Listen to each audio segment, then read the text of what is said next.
Hi, this is Colin Mochrie, and you're listening to Tobin Tonight.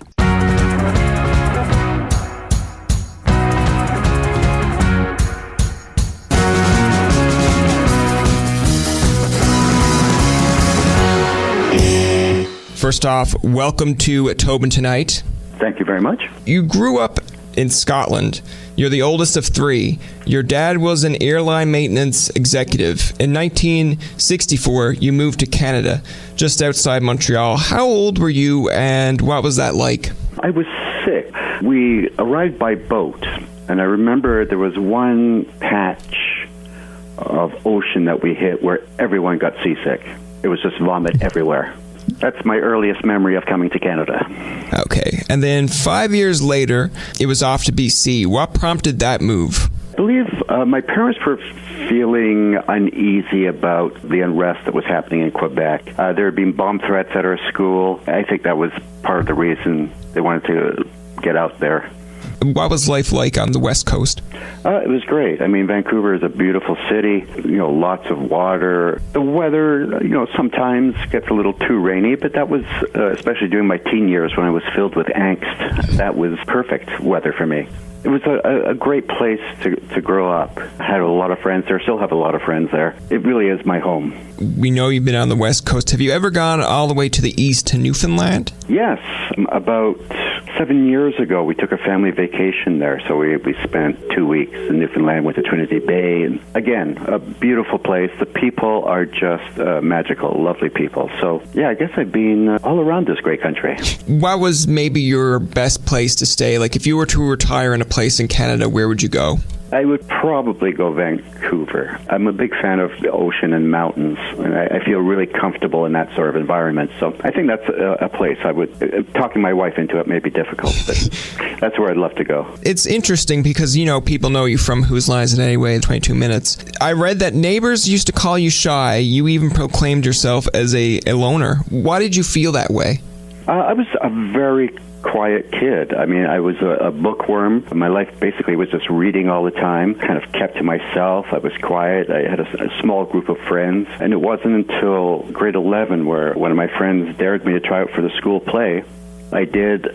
I got the part, and then I got my first laugh from that, and that moment actually kind of changed my life. It made me a little more outgoing, gave me a career to go after, so answering my friend's bet sort of changed my life.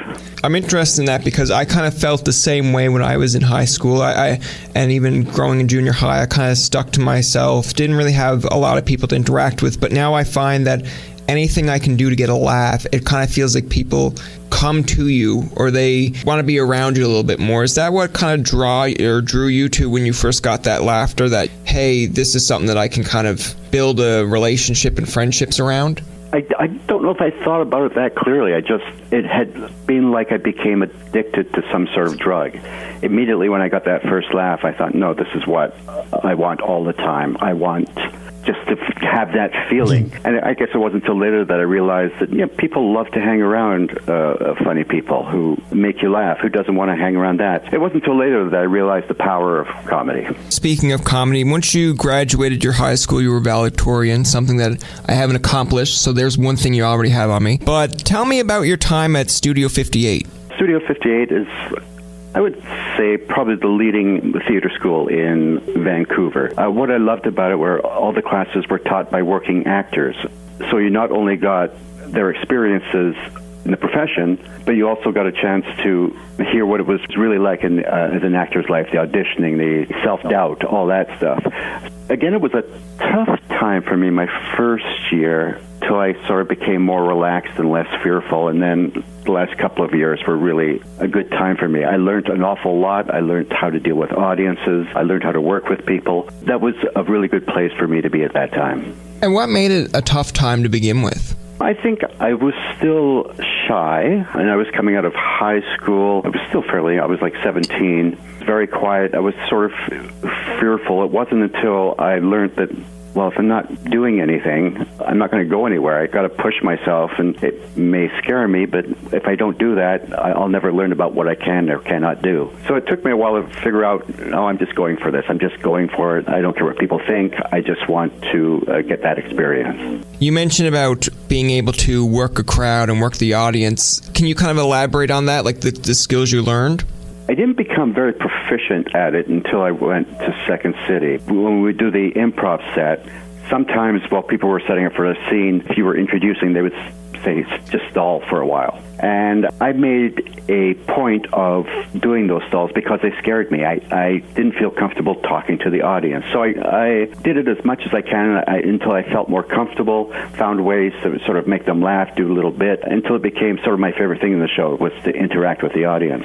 In the Theatre Sports League, you kind of met your buddy Ryan Stiles. Can you remember your first encounter or how that relationship started? Yeah, I was at Theatre Sports, which was still fairly new. Ryan, at that point, was a stand-up working at a club.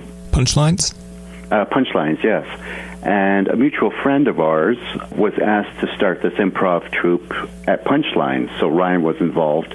And through my friend Jim, he introduced the two of us, and then we managed to get on a Theatre Sports team together. And it was one of those things where it was just, from the very first time we worked together, it worked. We seemed to sort of know where each other was going to go in the scene. And yeah, it's been a relationship that's really worked out for me in many ways. He's always sort of been there for me. Because of him, I ended up meeting my wife. So Ryan's been kind of an important part of my world. Can you kind of elaborate how you've met your wife through Ryan Stiles in that case? Because I know she was involved with Second City as well. Expo 86 was in Vancouver, and Ryan had been cast in the Second City show there. And because, of course, he's so good, they said, would you come back to Toronto and do the main stage? So he did. And I moved out there a couple of months later. And one day he called me and said, there's an opening in the touring company. Why don't you try out for it? So he spoke to some people there. I auditioned. And the woman I auditioned for became my wife like 2 years later. Yeah, it was a good audition for me. I got a job and a wife. Yeah, I was just about to say, it was a great career move and great for your personal life as well. Yeah, it was a tough audition, I gotta say. Explain that. Why did you feel like it was a tough audition? Was it just because of the prestige of Second City? Certainly that's a part of it. Then you start off with like 30 people, and then you go down to, like 20, and then 10, until there's like 6 of you. So it was like a 2-3 hour audition process. It was long and tough until finally Deb came up and said, well, it was between you and the cute guy, but you've got it. How old were you at this time when you were going to Second City? I was 30.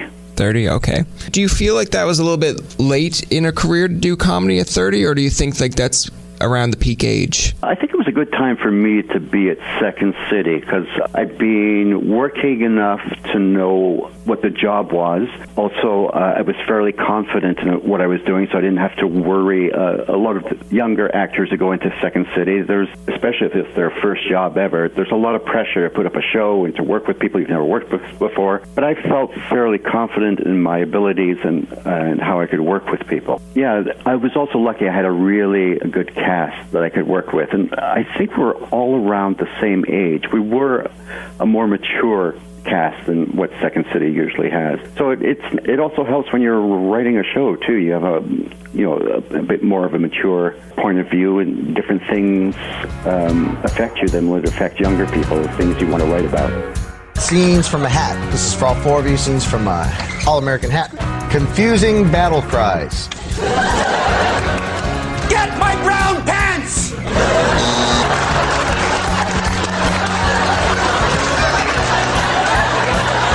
Okay, strange things to find in your bed. Colin? Teach me how to sing like you! Back here with Colin Mochrie.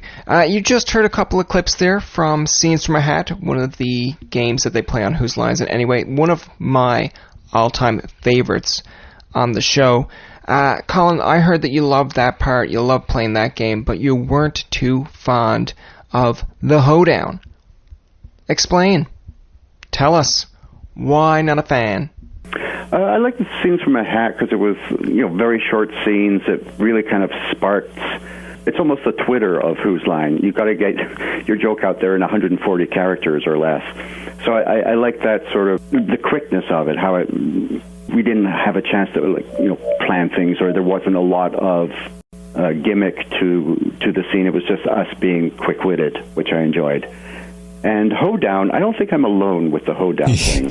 In fact, I can say positively that everyone hates a hoedown in the cast. I have no idea why audiences sort of took to it and enjoy it, because we despise it. We're still doing it on the news show, and that's like 30 years of hoedowns we've been doing. Do you mind if I kind of give a reason why we like the hoedown? Go ahead. I think the reason we like the hoedown is just because we've seen over the years how much you guys don't like it, and it just kind of makes us eager to find out what you guys are going to be able to say, because we know you're good at improv, but when it comes to something that you don't want to do or don't like doing, it's kind of like, all right, we know they don't like it, they know this is maybe their weak spot, but let's see how well they can make it work. And especially when I'm watching the hoedowns now from back when Drew Carey was hosting the show, you can see Ryan Stiles kind of finding a way to basically give the finger to the hoedown in a PG way. But there are some good ones in the hoedown that I think are pretty special, like the one where I think Drew Carey messes up his line, and then you have to kind of rhyme with every second person. So when he messed up his line, you didn't know what to say, and I think Ryan Stiles just kind of went blah, blah, blah, blah, blah, blah, and then you went meow. So I thought that was kind of funny, because I'm like, that's all he can do. Where else is he going to go? But the crowd dug it up and they liked it. And I think that's why we like the hoedown, because it's one of those segments that we see just how talented you guys are. Okay, I'll buy that. I feel there's more cruelty involved, but all right. No, I'll take that. That's good. And of course, the other thing that I'll agree with you in this one is the musical segments. I don't mind the musical segments, but apparently you didn't like them as much. Can you explain that a little bit further? I don't mind like the greatest hits that we do. That's actually one of my favorite games, because Ryan and I just get to riff for a little bit, then we throw it over to the guys who do the singing and do it well. For me, when I have to do a musical game, the big thing is I am so frustrated that I can't do it. I would, like when I watch someone like Wayne do a musical thing, it's funny, it sort of makes fun of the musical style a little bit, but it also sounds good. I can't do any of those. So it's really frustrating to me and it's something I would love to do. If I could be a singer, that would be a great thing for me. But because I can't do it, it just frustrates me, because in my head it just sounds beautiful, the melody is soaring and sounding great, but I can't do it. So I feel like part of my comedy arsenal has been taken away from me.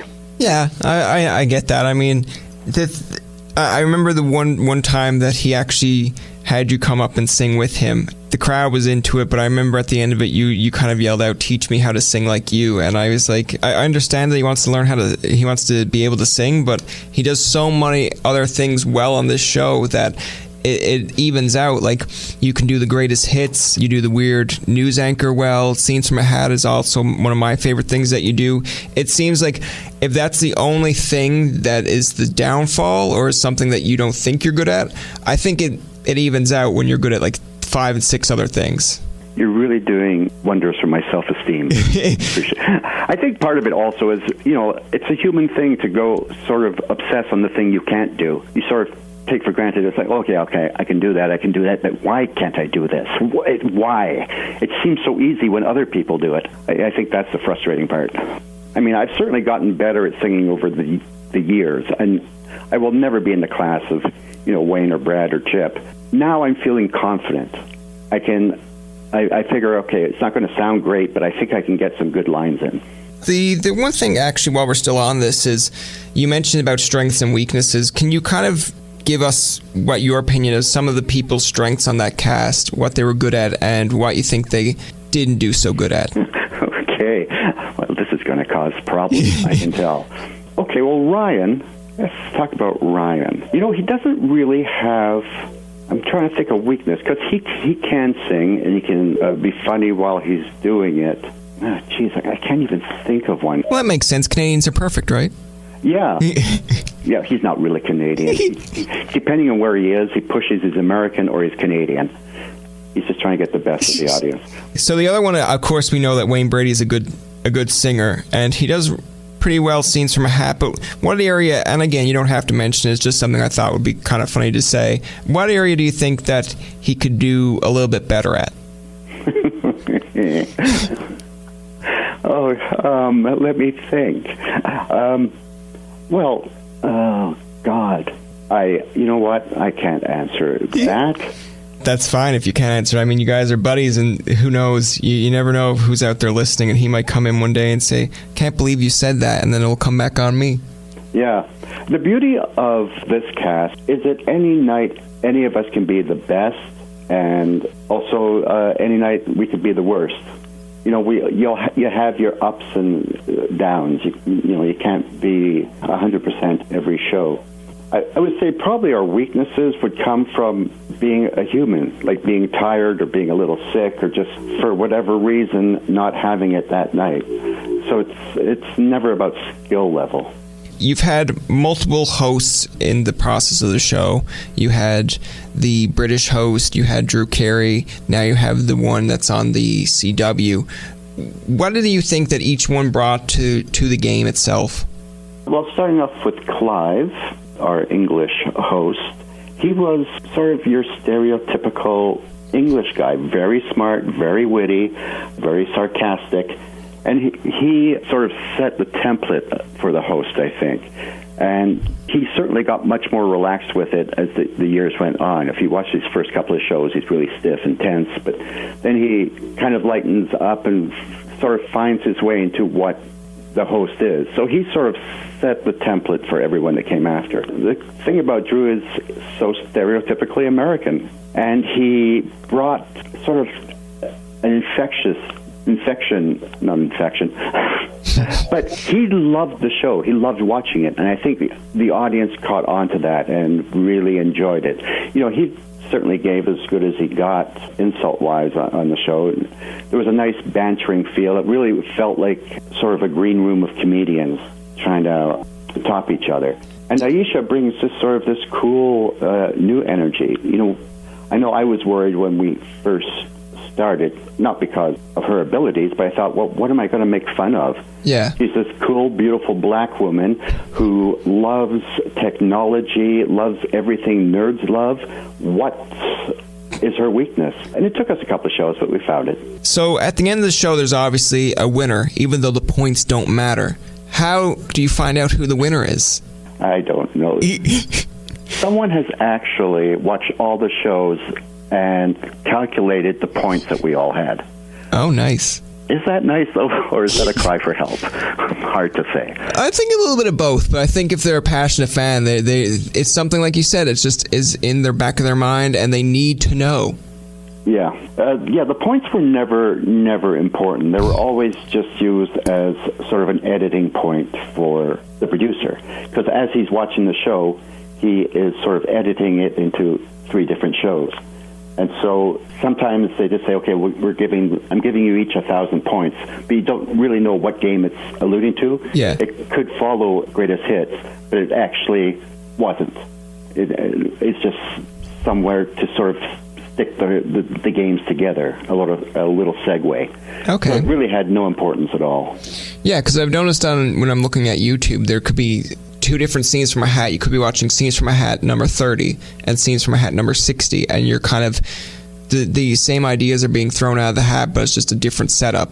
Yeah. So how long did it actually take for a taping? Like, how long were you there for? Was it an hour, 2 hours? We would tape for 4 hours. Wow. The first 3 hours were just us doing games. So we would do like 24, 25 games.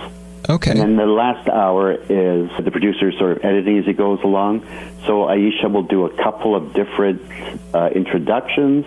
There's shots of the audience, her introducing, like, tonight's first game is questions only, or tonight's first game is Scenes from a Hat. That's actually where we have to work the most because, as you can imagine, it's not that exciting for the audience. So we're constantly joking around and trying to keep the audience's energy up. So that's the most grueling part of our evening. You were also on This Hour Has 22 Minutes for, I think it was from 2001 to 2003. Can you explain how that came to be? I was guest starring on a show called Made in Canada that starred young Rick Mercer, who had announced that he was leaving 22 Minutes. And the showrunner of Made in Canada was also the showrunner of 22 Minutes, Mark Farrell. And during a lunch one day, I was talking to one of the cast people. Somebody had mentioned Rick was leaving 22 Minutes, and he said to me jokingly, maybe you should try out for that since you don't have enough work. And Mark walked by at that point, and I think maybe that sort of gave him an idea. So he called me, and I auditioned and got it. We've actually had Mark Rich actually on here a few weeks ago. He talked about how fun it was to have you on the set and talk to you. And he mentioned, like, once you realized that you didn't want to do it any longer, you said to him and I think Sean Majunder, he said, one of you guys is going to get a gig out of this. Can you kind of explain why didn't you like doing it, or what caused you to leave? I actually enjoyed doing it and learned a lot. My first show was like 4 weeks after 9/11. So it was a tough time to write comedy about what was going on because everybody was so freaked out and scared. It was interesting also because I never really written any political stuff. It really wasn't my style. But through the cast and the writing staff, I learned how to come up with the things and how to work around when all the news is so horrible in the world, how to still find the comedy in that. The only problem was, at the same time I was doing Whose Line, so I was going from East Coast to West Coast, and it just started to get to me. At one point I was suffering from exhaustion. I couldn't go in, and I think that was actually Mark Critch's big break, because he filled in for me that show. Yeah, Mark said that as well. I mean, I think it all worked out. I mean, you've done well for yourself without the 22 minutes and prior to it. So, I mean, to each their own. And I would not have traded that time for anything. As I said, I learned a lot about the writing of comedy, and working with that cast was great. They were a dream cast, and they really pushed you to be the best you could be. So I love those situations now where there's a little pressure on you, but you love the people you're working with. You were on CBC talking with Wendy about your daughter coming out as transgender. What was that like when that first all came about? Did she come to you first, or was it something that you kind of had to take time, or did you notice it over time? It was the three of us, my wife, my daughter, and I, have always been really close. So she's always been very open with us about everything, sometimes in a scary way where I go, you know what, I don't need to know anything. It started off gradually. I guess a couple of years, maybe 5 years ago, she came out to us as bisexual. And then a year later, she said, I want to explore my feminine side more, maybe wear more feminine clothing. And then it ended up with, I'm going to transition. So it wasn't a shock by any means. It was sort of a gradual working to it. I mean, right off the bat, we were both very supportive. Our thing always was worried about her safety, because it's still a lot of people out there are just not educated about the whole thing. So there was that, your basic parent's fear for your child's safety. But she was great in that, she talked us through everything, sent us all this information, so we were sort of on a level playing field. And it's just been an easy transition for us, so to speak, as a family, because she's still the same kid we grew up with, just the gender's different, if that makes any sense. No, I mean, I agree with you. It's definitely what, like you said, is it's something new that we're learning about. And again, even when I'm trying to come up with questions to make sure it doesn't come off insulting, it's definitely something that even people that want to be doing this kind of thing of interviewing transgender people or interviewing their parents, you have to be careful of what terms you use and try not to insult them. But at the same time, is you're trying to help them get the message across so that they're not seen the wrong way or they're not taken the wrong way. Because at the end of the day, it's basically who they are, who they want to be, and it really doesn't matter to us, because, I mean, we're not the ones living in their body. So would you rather the person be unhappy living one way, or be content with who they are and who they want to be. Exactly. I find sometimes it seems these days that we lack empathy. You know, when you see some of the programs that have just been cut in the United States, you think, okay, I understand how, I understand fiscal responsibility, but really does it have to come at the expense of the quality of people's lives? Why can't we take care of each other? And why can't we try to understand each other? You know, we all have our individual problems. We certainly like it when somebody is empathetic towards us and can sort of see our point of view. Something like transitioning, a lot of people, and I myself included, I don't, because I've always been satisfied and happy with who I am, it's not something I can truly understand, but I can certainly be empathetic and be there for the person that I love. I don't understand the change you're going through, but I totally support you and will be there for you. And I'm learning more about it as I go along. So I think we just have to be a little more open-hearted these days. And how important is it to be supportive, not just in the kind of the father-daughter relationship, but just as an overall? How important is that? You mean with regards to my family or just everyone? Well, we'll go with the family first, and then we'll talk everyone. You know, we've always been really supportive of her. She's a great musician. She's a great drummer. We actually have acted together. She's a really good actress. She's a funny improviser. So we always supported, even though, you know, if you're an entertainer, you never want your kid to go into entertainment because it's a horrible life if it doesn't go well for you. You know, Deb and I have both been very lucky. So, and we're part of a very small percentage of the acting community. But we supported because we saw that she loved it. And Deb's always supporting me if I try to do, I did a play a couple of years ago and she was totally supportive. She does a lot of writing. I support her wholeheartedly. It's nice when the people that you love are there for you. That's going to do it for this episode of Tobin Tonight. Our thanks to Colin Mochrie for coming on the show.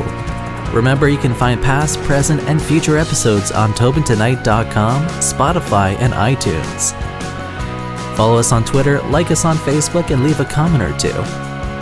For Tobin and myself, this is Jacob saying, Whose Line Is It Anyways has some great cast members, but I don't know where we'd be without the bromance and great chemistry of Ryan and Colin. Thanks for listening, and good night.